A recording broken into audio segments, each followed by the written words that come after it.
Alright, so for this, I'm going to show you how to make an origami magic wand. First, I will show you what the trick looks like, then I'll show you how to fold it, and then we'll show you how to perform the trick. So first, I'll show you what the trick looks like. So we have a magic wand here. It's white and green. On the other side, it's also white and green. So you can see both sides are white and green until I snap my fingers, then it turns green and white.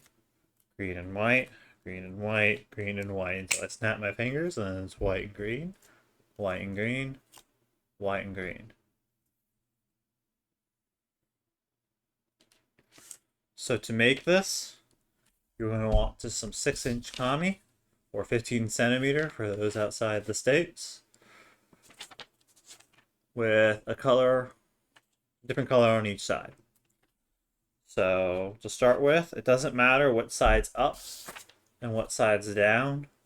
Usually with origami it does if you want like predominantly one color or the other color, but with this model it doesn't matter. You can start with the blue side up, the white side up, it'll be the same regardless. So start by making a mountain fold, or sorry, a valley fold. Again, really doesn't matter either way, through the half of the model. So go ahead and fold the model in half. For my folds, neater than that. Okay.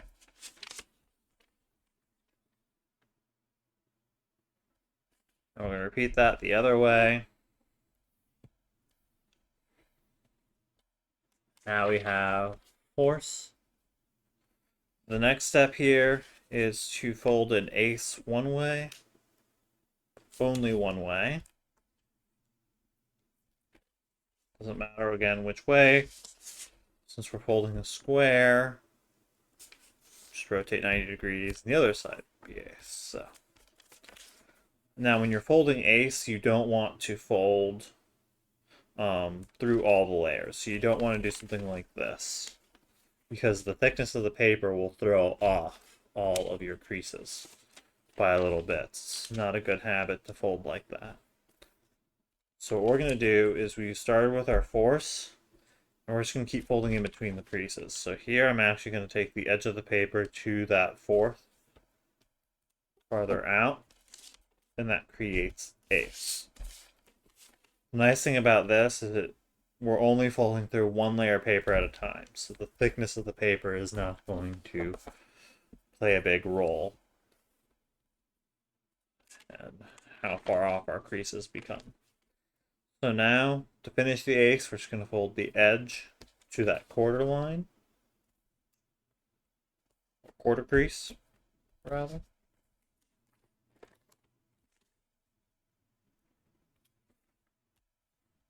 And then, the other way, we're going to start folding force. We are going to fold force. So we're going to fold force here the other way, but we're not going to fold ace all the way through. Only going to fold the eighth up to the quarter line on the edge. So we have quarters, we have ace and quarters, and then we're only going to fold the quarters, or sorry, the ace on the edge. So to that quarter line on the edge, to this quarter line on the edge. That's it.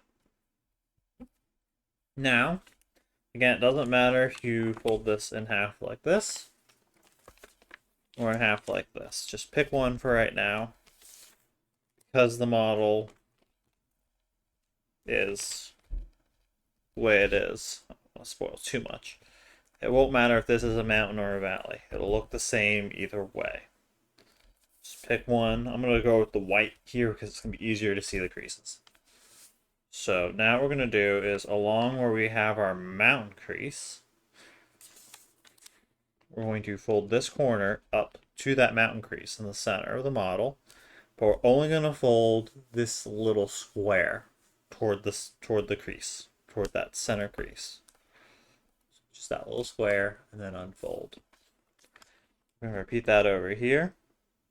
On this side, just folding that little square right there. Now we're going to unfold it entirely. We're going to flip the whole thing over. And we're going to fold this corner up to the quarter crease, like that. And then again, just fold that little square. Repeat over here.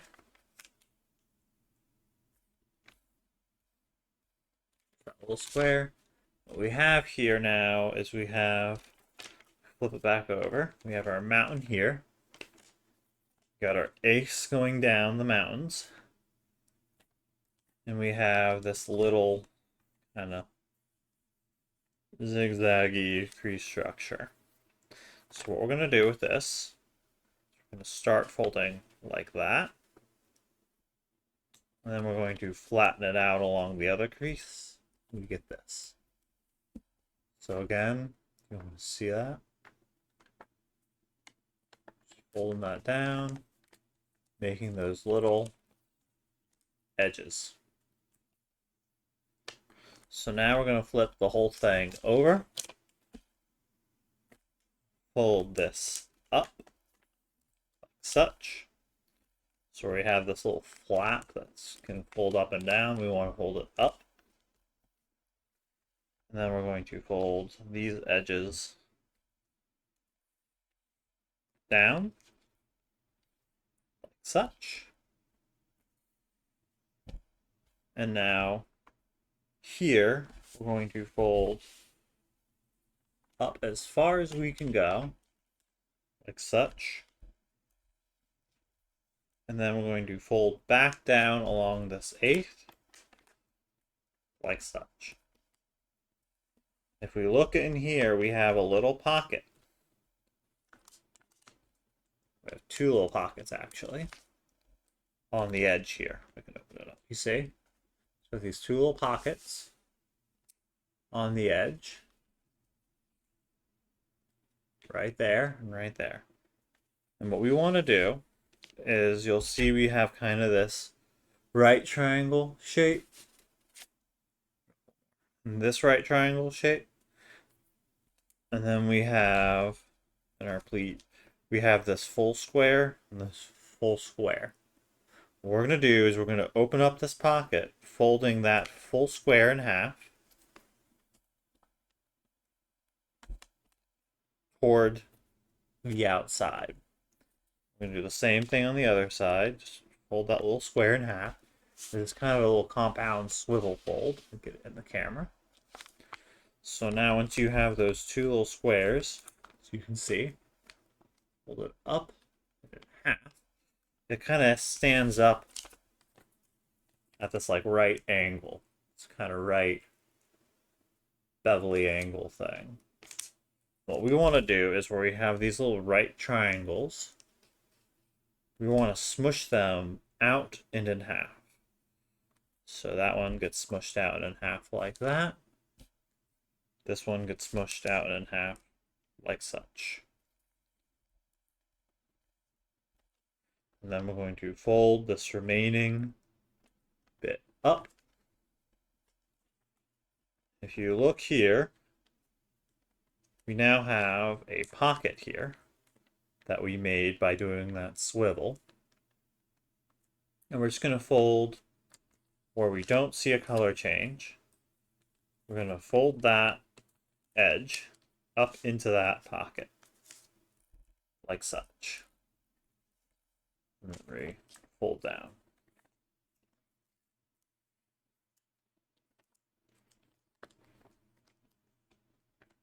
Just like that.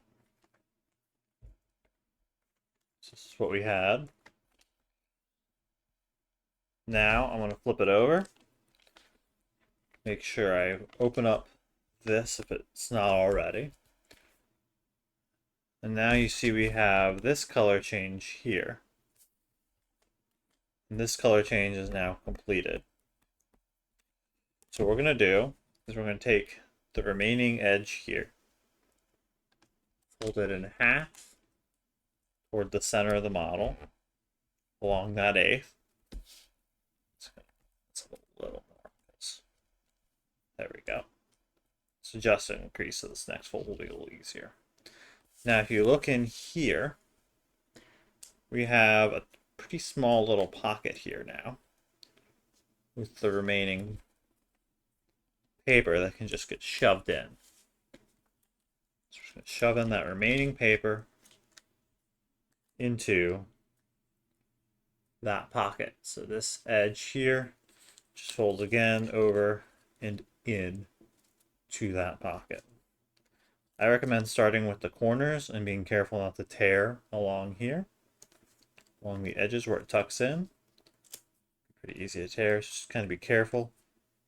I'd start by just getting the corners tucked, kind of like that. Then continuing to curl the rest in.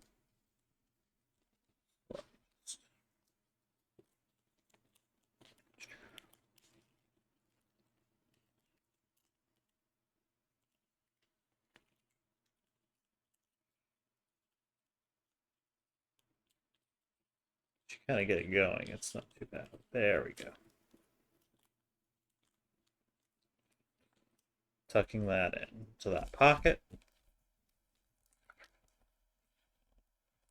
Now I recommend adjusting here such that you don't have too much of the previous color change on the other side visible.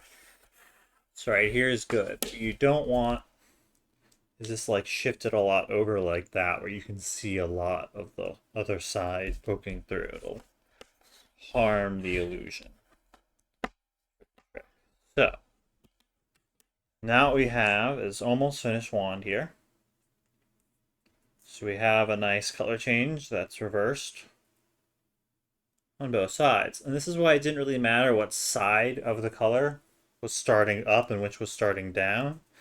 Because in the end of the model, you have both sides reversed. So it won't really matter which color starts up or down. And that's part of the trick here.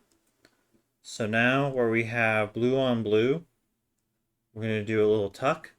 On the other side where we have the white on blue, we're going to do a tuck on that.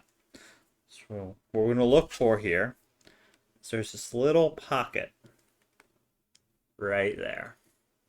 We want the uppermost pocket. We're just going to open it up, kind of like such. Just kind of pinching, opening up that pocket. And we're going to take this corner and just tuck it up into that pocket. That, and just kind of roll that up in there. Tucking it nice, cleanly into that pocket. So that was blue tab going into the blue pocket. So on the other side, we want to flip it over and take the blue tab and put it in the white pocket. Now, if you're using different colors, it'll be obviously not blue and white. Push that in. We're almost done with our magic wand. You could call it here, but it'll be a little hard to do the trick in its current state. So what we're going to do is we're actually going to round it out. So right now the model is flat like this. We're going to take one half of the layers and the other half of the layers, so each half of the layers, and we're just going to bow it out kind of like that. Give it a little bit of a rounded shape. So if you see here, it's a little rounded, right? There's a little bit of a bow to it. That'll help a lot doing the trick. So we want to kind of round it, kind of like a magic wand would be rounded. And to do that, I'm just going to very carefully push. And what you don't want you see is one side to be concave. You want both sides to be convex. Easy way of doing this is kind of open up the model a little.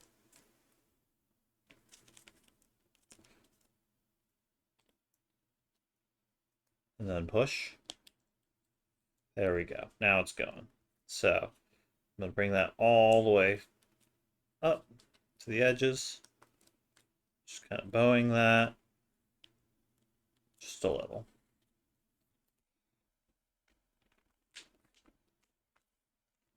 There we go. So that, I'm just going to reflatten a little, let it rebow. Just trying to keep it neat. There we go. Now it has a little bit of a bow to it. And that'll help a lot with the trick. So now, how do you do the trick? So you may have figured out by now they're reversed on both sides. But what you need to do is convince the spectator that they're the same on both sides. And for that, you need a little bit of a sleight. So this sleight here is basically, if you're familiar with the hot rod illusion, it's very similar. So the hot rod illusion is just where you flip basically twice instead of once. So the easiest way to do it with this is to have on your less dominant hand, hold the model kind of toward the end, just like this, so they can see a lot of the model. At this point in the trick, you can explain blue, white, blue, explain that it's, primarily white and blue on the edges. Just confirm that with the audience. And then with your other hand, kind of like, get this in the camera, kind of like little claw pinchers, right? You're just going to have your two fingers here and your thumb there. We're just going to pinch it like a little claw, right? Like that.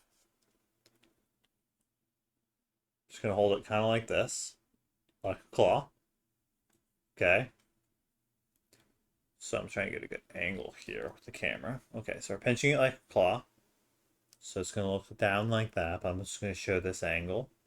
What we're going to do is instead of just flipping the whole thing over and showing the other side, this is what it would look like if we flipped the whole thing over, right? What we want to do is show the same side.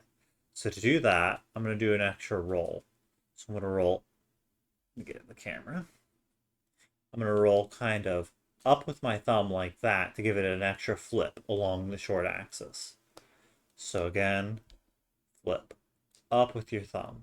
Well, not with your thumb, you're rolling to your thumb. So the two fingers, you're just rolling it up on the thumb. Give it an extra flip. So it looks like on this axis, just get a good angle here, just like that. So start by practicing just that little flip. So we're just rotating it up toward us along the thumb. And you always want your other hand here to reset it after you do the flip. So again, up toward the thumb. And then when you do up toward the thumb, you're going to flip it again to reveal the same color. So you see it was white and blue. So if I flip up and then flip again, it's still white and blue. So flip up toward your thumb, white and blue. Just practice it nice and slow, flipping up, white and blue. So I'm going to try doing it with just less fingers so it's a little clearer what I'm doing. So flip. Oop, dropped it. Flip up, white and blue. And then you want to practice just as two motions first. Flip up, white and blue. And then you start kind of combining the motions.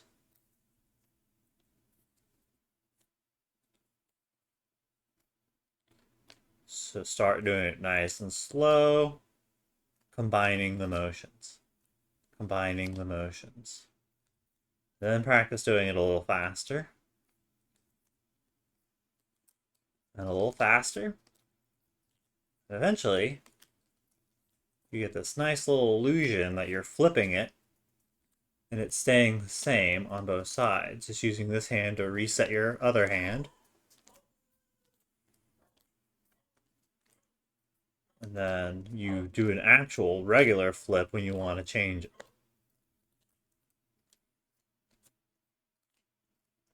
And that